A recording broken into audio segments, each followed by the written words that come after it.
G'day guys, back with the Outer Circle. Today's video is called The State of Law. What kind of title is that?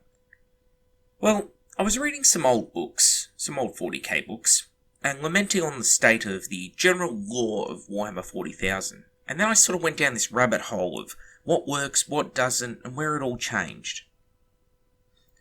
You see, some time ago, perhaps 2 years now, I did a video on the Cicatrix Maledictum and how the split down the centre of the galaxy in the 13th Black Crusade really hasn't actually affected anything. I naturally got some pushback on this, understandably, but I want to dive into that quagmire again. I want to discuss some other things as well along the way.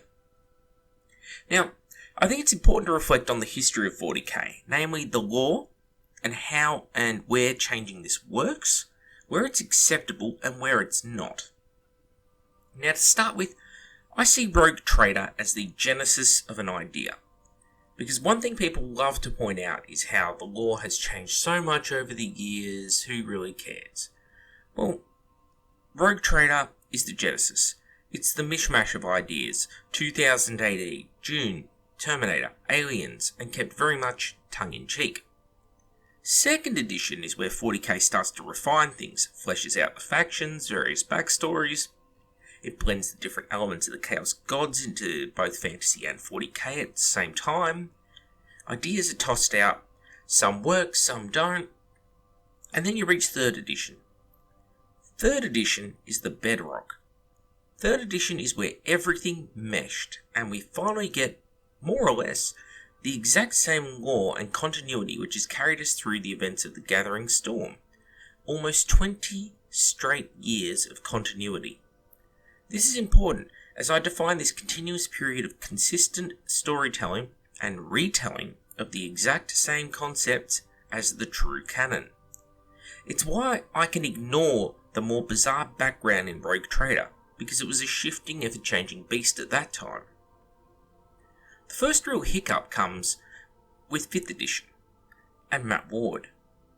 Now, for all his pros and cons, if anything can be said about the man, is that he definitely left an impact. And specifically, is what he did with the Necrons. He turned the faction from a cold, merciless, calculating machine faction, the remains of a dead race, into essentially space versions of the Tomb Kings with rival dynastic lines. For some, this really fleshed them out. For others, including myself though, this made them more bland, as mindless, unreasoning killing machines. Well, to me, that's a far more terrifying and grimdark concept. But the big question here is, of course, did it work? And I'm going to go out on a limb here and say, yes. His fluff fleshed out the faction, and whilst you may or may not like the new fluff, it does do that job. So, where doesn't it work? Where the change doesn't improve the story, but sidesteps, or worse, devalues it, that's where it doesn't work. And I'm going to use an example from the past here. What about Ollie Pearson, a mortal man? He heroically stood before Horus on the vengeful spirit, stared death in the face with balls of pure titanium. He morphed over several stories, to first a Marine, and then a Custode. Now why did this ruin the story? It ruined it because the original idea was that a mortal man, fragile, short-lived, he stood up to a creature of pure darkness. Once you take away his human heart and mortal soul and make it a superhuman, it ruins the message that anyone could be a hero and stand up to Horus. For the record, of course, he's back to being a human now. Then, you have the interesting case that is the Orcs. You see, they are the quote-unquote comical faction. Except there's a problem with this. You, the player, may see some comical events and stories, or hear some line from a video game about Krumpanoomies, or such. The thing is, the universe itself, they don't see orcs as comical. They take them deadly fucking seriously. They are a green tide, a never-ending horde which will stop at absolutely nothing to destroy everything in a one-minded pursuit of war. This is 40k, and the levity Orcs brings is like a single ray of sunshine. But they are strong enough to dismember Marines and tear them limb from limb, and the largest amongst them can even take on a Primarch. The Great Beast of Illinois in the Great Crusade fought and almost beat both the Emperor and Horus at the same time. I only bring this up because people seem to equate the Orcs existing with Grimdark just not being a thing. So, now I've spoken about the past. What happened when we reached the convoluted storyline of the Gathering Storm and 8th edition? Let's set the field. What was the universe pre-13th Black Crusade? Well, chaos is supposedly bottled up, except random incursions still constantly appear. They constantly happen, constantly occur. The 13th Black Crusade was, well, it was meant to herald a drive on Terra itself. But when it did occur, it fizzled out on arrival. The might of 9 entire traitor legions, the Dark Mechanicum, the Blackstone Fortresses, untold traitor Astartes, demons, was all held up by Cadia. Now, not to piss on Cadia, because apart from Terra, it's the most heavily defended planet in the galaxy. Fair enough. But come on, with that amount of might arrayed against it, the only thing stopping Abaddon was the poor plot. Okay, so Cadia falls anyway. This is a monumental event. What happens next? Well, with Cadia gone, that should be like France being broken into in World War II. The Germans, they've smashed through the narrow Ardennes, represented here by the Eye of Terror and the Gate of Cadia. And now they're pushing for Paris, which would be Terra, all along the front. But wait, they aren't. You see, they're so disorganised, they're just going to fade out. They're going to reach the first few villages, then their army's going to disintegrate. Even though they've already beaten by far their largest adversary outside of Segmentum Solar. Well, already your story now makes no sense.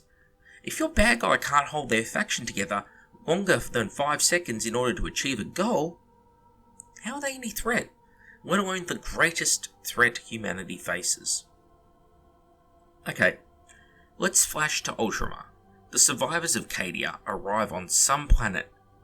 They see a battle, then they catch a lift to Macragge, then they go to Guilliman. Then they use special armor, plus xenomagic, plus Black Legion troops smashing through the wall like the Kool-Aid guy on Family Guy, as a sacrifice in order to wake up Guilliman. How do I unpack this? Why not go to Macragge itself, or an Eldar world, and take passage from there? Why wouldn't the armor alone heal Guilliman? Why do they need xenomagic at all? Doesn't the Black Legion being there prove that they can be anywhere in the galaxy at any time, as this is literally across the galaxy from the Eye of Terror? Why would the traitors throw such small forces at just one world, one incredibly heavily defended world among many? Essentially, they just threw away their troops. None of this story makes sense. This is the kind of head-scratching that goes on if you read the new fluff. Events that are seemingly huge occur, but they're convoluted and there's too many branching paths coming together. Take an example of 3rd edition fluff now, to show the difference. The First War for Armageddon. The chain of events are as such. First, a planetary rebellion breaks out. The Imperium figures, we've got enough forces on this planet to crush this rebellion. But this bloodshed that is ushered in by this rebellion, it attracts Angron and a force of World Eaters there, which then plunges the planet into an apocalyptic conflict, which slowly draws in more and more Imperial forces until Angron is finally put down by 100 Grey Knights, with all but one of them dying. Simple. Point A leads to point B, leads to point C. There didn't need to be some convoluted plot. Where a cult of Dark Eldar witches uses a Necron artifact laced with Tyranid testicles to summon the famed cockmongler of Slaanesh in order to beat a war launched by a half-orc, half-bear, half-pig. I made that last part up. Don't do it, Games Workshop writers. Don't use my deliberate bad ideas. The point here is that the new fluff is needlessly convoluted. And in the end, it's not just the outcome that matters. To get back to my previous point, the Imperium prior to the 13th Black Crusade is the same as the Imperium now. Warp travel is hard. Demons randomly appear. Chaos randomly attacks. Xenos races are barely affected. They don't care about chaos incursions or travelling from Terra to Baal. The state of the galaxy now is entirely relevant to just the Imperium. Here lies the crux of the problem. The Imperium are not the good guys. But because the Marines are the poster boys, they're becoming the good guys. Gone are the days of chapters of Marines killing the population of an entire planet because they had seen chaos and it may lead to troubles in the future. The state of 40k isn't a galaxy full of war devouring itself with the Imperium at its centre.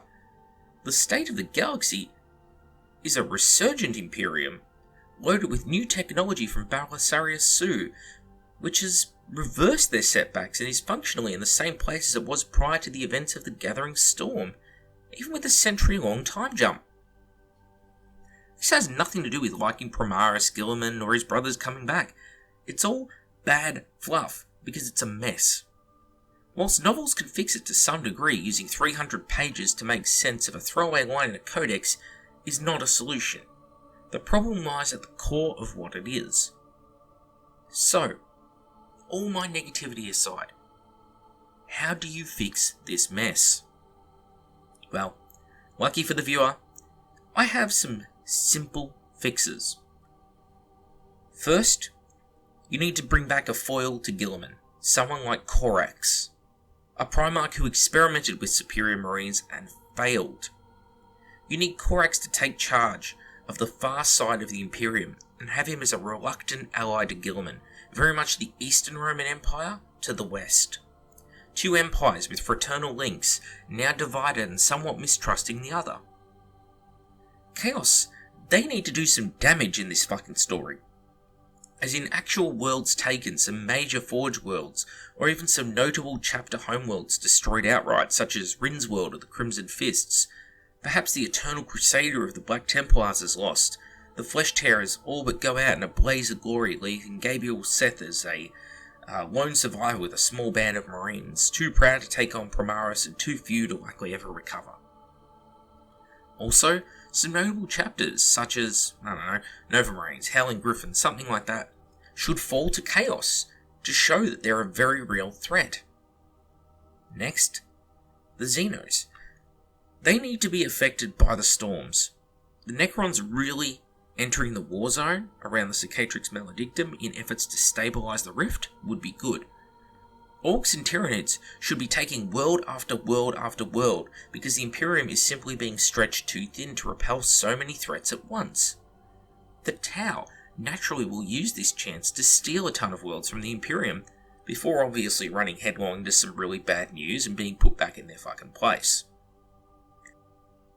The Imperium appearing to be crumbling in spite of having Guilliman, the Primaris, and another Primarch is a far more entertaining story and rife for narratives than a resurgent Imperium, which is in all but name in the strongest place it has been in 10,000 years. The entire galaxy has to be a real threat, and the Imperium has to be disunited within. Otherwise, the Warhammer 40k setting doesn't work. Anyway, these are my thoughts. Let me know what you think in the comments below, guys. As always, Mac with the Outer Circle. Thanks for watching, and see you all next time.